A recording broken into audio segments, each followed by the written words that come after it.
正在考虑买房的你，很可能会利用 Zillow、Redfin 和 Homes.com 这些商业网站，看起来好像以为是房源的金矿，但是你真的把它们充分利用了吗？在本一期视频里面，我们会解析每一个平台的优势，揭示它们的隐藏功能，并为你们提供一些建议，帮助你们可以更快、更明智的找到最属于你的自己的那个家。我是你们的加州房哥，今天我们邀请到了 Quincy 和我们一起分享在网上搜索房源的这些技巧和经验。我们首先来讨论一下 Zillow， 这个是一个房源信息搜索平台的龙头公司，是行业里面的标杆。先让 Chris 来跟我们讲一讲 Zillow 是一个什么样的存在，可以怎么样去帮助到我们的买家。确实，我们可以把 Zillow 看作是普通大众老百姓在搜房领域平台的老大。对，它拥有庞大的一个房源的数据库，也确实是我们很多人在购房时开始搜索的地方。首先是关于 Zillow 上面的房源搜索。Zillow 的房源搜索功能确实是非常强大的，它提供了非常细致的一些筛选条件，除了基本的我们要购房的价格、卧室的数量、卫生间的数量、房屋的面积等等的这些因素之外，甚至我们可以更具体的，比如说房屋特色的筛选，它有一个更多筛选功能里面，我们可以搜索到，比如说像空调、房屋景观有哪些特定的设施，甚至我们可以输入，比如说有没有 fireplace 壁炉、高端装修这种关键词进行搜索，搜索到更符合我们需求这些房源。第二方面就是 Zillow 上面的特色功能，叫月供筛选。那这个对于预算规划是非常重要的。咱们可以根据预估的一个月供，包括我们付的房地产税、保险、收回物业费这些费用进行一个筛选。那第三方面，它有一个功能叫做 estimate， 类似于一个估价，那它是一个起点，会给你房屋价值一个参考。但大家一定要记住，它只是 Zillow 单方面的给你一个参考。千万不要把它跟专业的房价估值进行混淆，它的估算是基于它自己的一个算法，只能作为参考，绝对不能完全的依赖。稍后我们有时间，我们可以详细的讨论为什么它这种估价是这种方式或利与弊的一个分析。最后一方面，在 Zillow 上我分享一个非常实用技巧，就是我们可以使用 Zillow 上的挂牌时间，这个房源的上市时间和浏览量还有收藏量这三方面的数据，帮咱们来评判哪个房产更受欢迎，哪个房产的竞争性更强，哪个房产是非常的火热，大家要再加价竞价，那个房产相对来说没有这么夸张一些。对，关于 Zillow 的挂牌时间、浏览量和它收藏量，其实对于我们来说非常有用。这也是我们事实上也比较喜欢用 Zillow 的这么一个最重要的原因。因为比如说你在看一个房子，你准备下 offer 的时候，如果它的收藏量很高，尤其在短时间有很高的收藏量，那说明很多用户真的会对这个房子感兴趣，也很大概率会对这个房子下 offer。所以这个时候，如果你自己也在准备下 offer 的时候，你可能就要稍微要 aggressive 一点了，因为你的竞争可能会比较激烈的。接下来我们再谈一谈 Redfin 的用户体验也是做得非常好的，在用户里面也是非常的流行。Redfin 也不错，数据更新还是很快的。那在许多地区，Redfin 基本上它每隔几分钟就会更新房源上面的信息，这也意味着咱们会比在其他普通的网站上更快的看到新屋上市的情况，或者说这个房源有哪些修改、哪些更新。那 Redfin 我可能把它分为三大方面来评估。第一个，首先是 Redfin 的估价，它还有一个竞争指数，这个跟 Zillow 类似。Redfin 它也有一个对每一个房屋的估值的功能，它同时还提供一个中文叫竞争指数，英文叫做 Compete Score， 告诉咱们呢，在一处特定房产上面可能面临有多大的一个竞争。第二方面是它有一些特色功能，比如 Redfin 它这个 mobile app， 它还是做的挺出色的。咱们可以在地图上绘制我们自定义的一个搜索区域，获取及时的一个提醒，告诉我们目标的这个区域这个 neighborhood 有哪些新的房源出来了，甚至还可以通过这个 app 与 Redfin 它自己的房屋代理经纪人预约看房。第三方面，它有一些专业的提示，筛选功能还是真的挺不错的，好好利用它有一些叫更多筛选这些选项，比如说学区的评分，比如说是不是有哪些 amenity， 有哪些 features， 房有没有空调，有没有壁炉，有没有游泳池，有没有这种大的 RV parking 等等这些 features， 这在 Redfin 的筛选功能这个更多选项里面也是可以使用的，也很不错。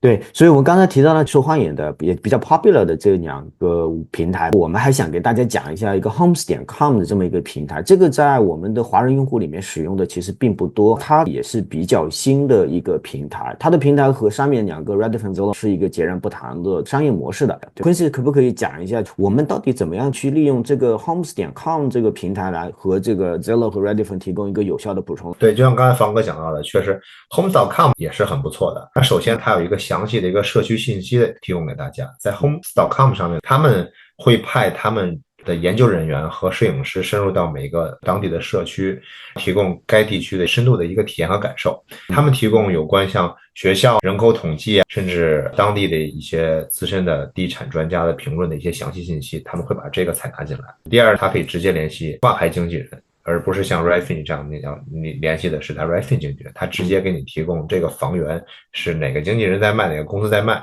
Home.com 它优先会将你直接与这个房源的挂牌经纪代理人取得联系，这个跟 Zillow 跟 Redfin 是完全不同的一个模式。第三点就是在 Homes.com 它有多个价值的估算，它自己并不提供一个估价，而是提供来自于多个不同来源、不同 source 的一个估价，让大家对房产的潜在价值有一个更多维或者是更广阔的一个参考视角。说起这个房屋估价，这3个网站的估价通常是很不准确的，甚至是有时候会很离谱的，因为它只是一个自动算法，它是一个黑盒子的这么一个估价，里面的估值逻辑或者是什么样子，它都不会告诉我们。因为这个房产的特殊性，每一个房子它都是一个有自己特点的property， 所以这种通用性的黑盒子的这种类型的估算其实通常是很不准确的。我们想让 Quincy 给我们讲一讲这些平台里面的所谓的这些估值方面，除了收房之外，它可能也会有一些我们用户需要去注意，不要被这些平台误导的地方。Quincy 能不能重点给我们点出来？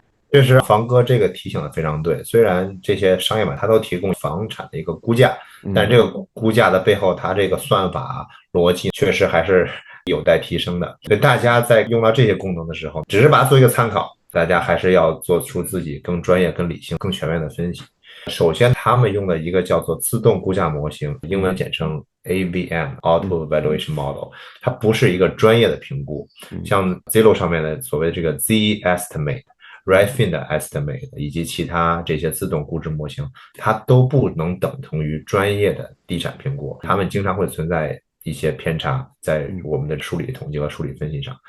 这种偏差会导致一些误差。如果你单纯的以它的价格去写 offer 买房，有时候你可能碰一鼻子灰，但是你又不能怪这些网站让人家去承担责任，对不对？所以最大的问题是这些模型它是没有考虑到房产的一些独特性，比如说房屋的具体状况，房屋的 floor plan， 它的设计、它的布局、它的结构、它装修的质量，这些都不是这种自动的模型它可以通过价值数据可以估算出来的。第二点，关于估价呢，我们要批判性的看待提供的这些照片。那为什么要这么说？网上这些照片还是有潜在的误导性，这大家也能理解啊。比如说我们要卖房子，我们肯定会就像女儿要出嫁一样，你要把她打扮得漂漂亮亮，这样处理。有些房间它使用的光疗镜头看起来还挺大的，但可能实际看房体验并没有那么大，会有一些它存在很多对图片的过度编辑、过度修改，或者是一些隐藏潜在的缺陷的照片没有在上面体现出来。是，这个都是自动估值模型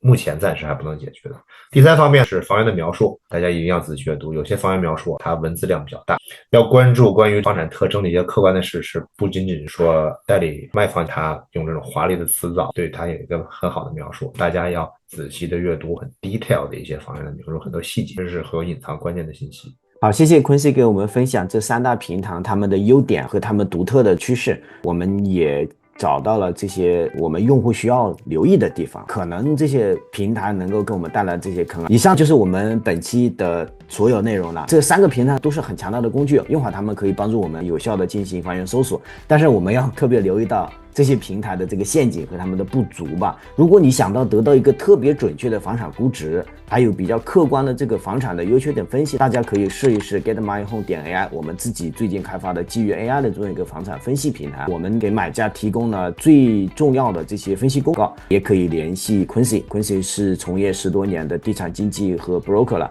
他也可以提供他对本地市场最深入的研究和对房子的深入分析，可以给大家提供我们能够做到的这些帮助。我想给大家预告一下，我们在下一期的视频里面会重点讨论房产估值的话题，欢迎大家订阅和关注我们的频道，相信会特别有用的。那我们就到这里了，拜拜。